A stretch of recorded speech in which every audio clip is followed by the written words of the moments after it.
Yo, what's up YouTube? We're back again with another video.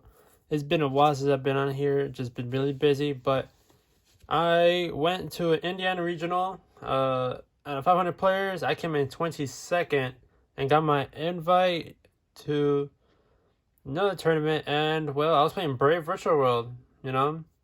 It's a deck I've been really experimenting with recently. I really like it. It's fair. It doesn't do something very out there. It does lose to the Scythe Lock, but yeah, I played this at a regional Indianapolis, and well, 10 rounds of Swiss. I went X2, and yeah, let's get straight into it. Show you guys main deck, side, and extra, and explain my word choices. So for the virtual world lineup, we're playing 3 Lulu, of course. We're playing 2 Juju, 2 Juji, and then 2 Lala, the 1 Lily, 2 Lily, and the 1 Yan Yan. I didn't open these very often, and the reason is I did play a smaller ratio than most people would think.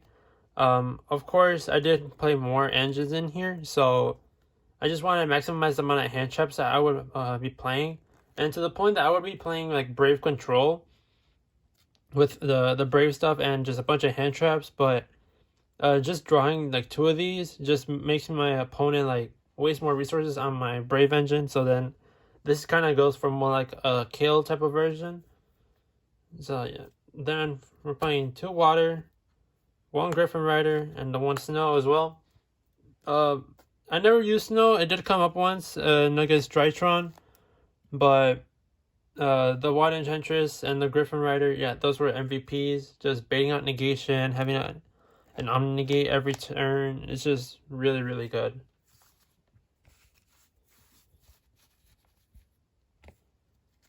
And then we're playing, for hand traps, we're playing 3 Ash.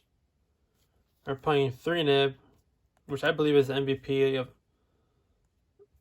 And then we're playing 3 Imperm and the 2 Ghost Ogre.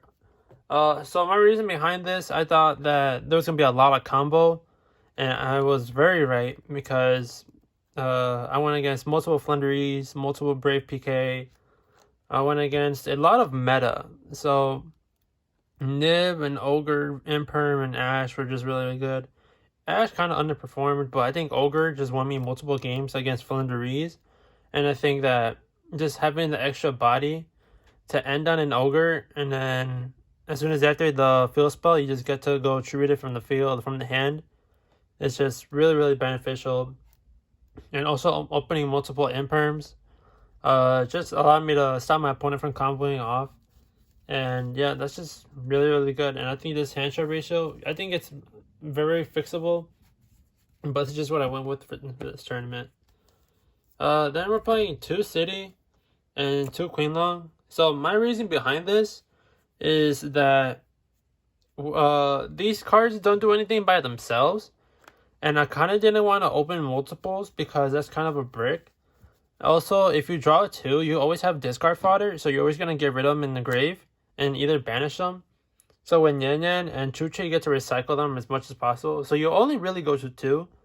And I think Queenlong in hand is okay, but I think City, you only use City just to place a virtual monster or a virtual gate on the field. So City just doesn't come up as much. So instead of like having City just sitting there in my hand, I'd rather draw Queenlong or Chuche, so like City isn't the worst.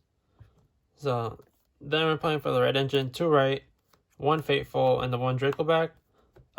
You shouldn't max out on these cards with like right. I just think that playing 2 is fine.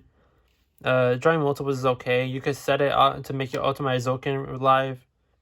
And I think that Fateful Adventure is just really, really good. I kept on drawing it every game, but it's just good at baiting out Interruption, so your virtual world monsters can go through. And then we're playing 3 Droplet, of course, because of Scythe Lock, 2 Triple Tactics, and the 2 Italy. No reason behind anything that's not this. The reason I'm not playing 3 Italy is because I'd rather see a virtual name in my hand than on the field. So typically I just have more of a, this is more of a starting my combo instead of an extender. Because if I just draw GG, I'd rather just summon out Lulu and then synchro off, get Queen Long, you know, do more stuff. And so Triple Tactics won me the game against Drytron. He summons Dragoon plus Draconids, and then I just steal him, make attack, tribute summon for Lao Lao, and then make Baron, since I have Snow on my field. And then Droplet was a really good card. Just sending cards from my field to the grave so I can use their effects. It does help you play under Lancia as well, Droplet. So I think this was a very valuable asset that I put in last minute because I was citing it beforehand. So I think Droplet just helped carry me my way into more of a breaking board type of thing. Then we're playing Tuche, the one Jamu. Self-explanatory. You play this because you're playing Virtual World. Jamu didn't come up as much. I never saw it, but Tuche just really good at recycling your resources and making sure you always have a Queen Long and a Yin Yin for the following turn. But that's it for the main deck. 43 card main deck. I would change a few ratios around, but I tried making it 40, but I couldn't just because we're in a format where 40 doesn't matter anymore. But for the extra deck, we're playing one Shen, one Vermilion Mech. Vermilion Mech, I never made it. I just never had to. Shen's good just for making sure that your opponent, if they arrive in the graveyard, then Shen makes them have to have an answer. Otherwise, they're going to lose the game immediately. So, Shen's just good at baiting out interruption as well.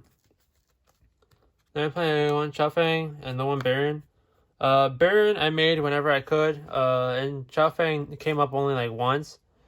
But like the reason is that if you're losing, I lost most of my die rolls, so I went more of aggressive. So that way I can just break up my board, my opponent's board as much as possible. So this is just my ideal setup of making Baron plus Chaofeng or plus Shen for rather. So I'd rather have a way to break my opponent's board. And you never use Baron's effect. I'd rather just not play Scythe and keep the non-enemy negate because we were playing triple tactics and a lot of board breakers. So I think that having an omni negate on field is just much better than slicing my opponent and losing omni negate. No way I can lose to Droplet, Chalice, and Imperms and all that stuff. Then we're playing also my Zokin package with Crystal Wing. I make this whenever I can as well. Virtual World is a deck that you just play with what you have. And I just sometimes didn't draw very good, sometimes drew really good. So Crystal Wing is just really good at playing through Nib or playing around Nib. So yeah, I just like this a lot. Then I'm playing the one Charge Warrior, the one Juju, and the one Coil Dragon. Coil Dragon comes up in Charge Warrior as well, just because it lets you draw cards. And Juju is really good at just baiting out interruption. So this just helps me break boards, especially when they're already being made. So Juju just helps make sure they can't be destroyed by battle either. So if they have a Chuche on the field, this plays around Chuche when I went against Punk Virtual World as well. And then I went Break Sword, Beatrice, Utopia Beyond, M7, Fan, and Zeus. These are all my XCs. I made Zeus once. It comes up every now and then. Fan was okay at baiting an interruption. M7 is just really good against Flunderees because I Lancia them. And then I activated M7, add back Lancia back to my hand so I can Lancia them again on their turn. And then never made Utopia Beyond. Beatrice is just really good at getting you to all your extenders. And then Breaksword is just good at just getting rid of cards on the field. So it was going to bait out a Veiler or a Negation or anything that's going to stop you from trying to break their board as much as possible. Then for the extra deck, for my side deck, I'm playing 3 Droll, 3 Lancia, and 2 Token Collector. The reason being that I'm playing all these type of hand traps, Lancia is just really good right now. I expected some Sword Soul and some Flunderees because if people are going to be playing the Scythe Lock, then you want to play against a deck that doesn't play into the Scythe Lock. So I think Lancia hurts PK, it hurts, all these meta decks. So, and like you play when you need to, and Lancia is just really good right now as well. So I did So I can set my Lancia, trigger my ultimate Zoken, activate and make Baron, pop my Lancia, Lancia comes back, and then tribute Lancia on my field so my opponent can't banish. So you practically got 2 negates plus the Lancia. So that's just super nice. And draw is really good. I drew my opponent once, and they just couldn't play. And I think Token Collector was a good read this format because of how there's so many decks that play the Brave Engine. So I just want to make sure that that doesn't resolve as much as possible. Otherwise, I'm in big trouble because I have another hand trap in my field. So this stopped one of my losses to Brave Synchro. It stopped them for like a good 5 turns because I bricked, so I just kept on trying to see names. So yeah, Brave Token Collector is really good at holding off your opponent. Off for spells, I'm playing 3 Dark Ruler, the 1 Harpy Spell Duster, and then just 3 Evenly. Duster came in clutch against Valendaries. Evenly matched. I never decided it in just because I never needed to, and when I draw it, it's too late. So the reason why I was playing Lightning Storms over Evenlies is because if you're playing a deck that plays into Lancia, I don't want all my cards to play into Lancia. That's why I rather not have Evenlies instead of Lightning Storms. But Evenlies, I just thought it would be better against combo decks. So if I go Dark Ruler Evenly, your whole board's away, and then I just get to play my board as well. So I just thought it was much better value-wise. And then Dark Ruler is just really good at breaking boards entirely. And yeah, guys, this is my deck profile. Got 22nd place out of 500 players. If you guys want to change some things, let me know. But until next time, I will be posting more deck profiles, guys. So I will be seeing you guys in the next one. See ya.